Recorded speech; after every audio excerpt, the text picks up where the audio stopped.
Ever since the release of the bombshell Steele Dossier, reporters have been working to sort out how much of it is true.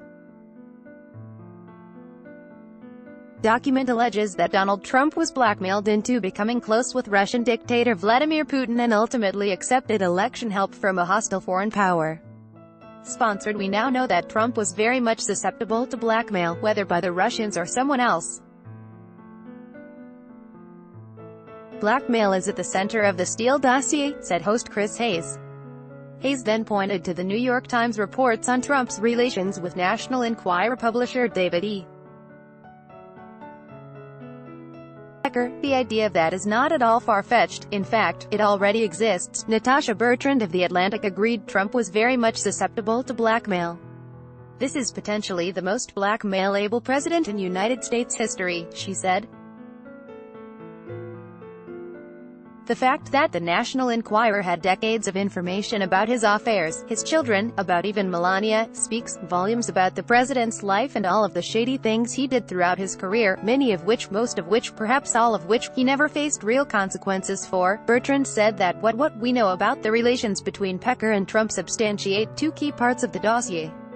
This substantiates two big claims in the dossier, she said. The first, of course, is that Michael Cohen was President Trump's fixer in all things related to Russia.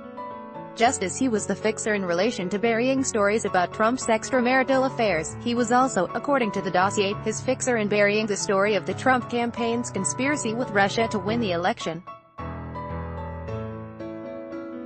He was alleged to have paid off the hackers and to have kinda cleaned the whole thing up after the election. The second part, Trump's reluctance to discuss his alleged sexual activities following his marriage to Melania. Trump is a little bit more skittish about his extramarital affairs becoming public than a lot of us have been led to believe, she said. There's always this theory that perhaps the president wouldn't care if news came out that prostitutes peed on a bed in Moscow because he hated President Obama and wanted to defile the bed he slept on.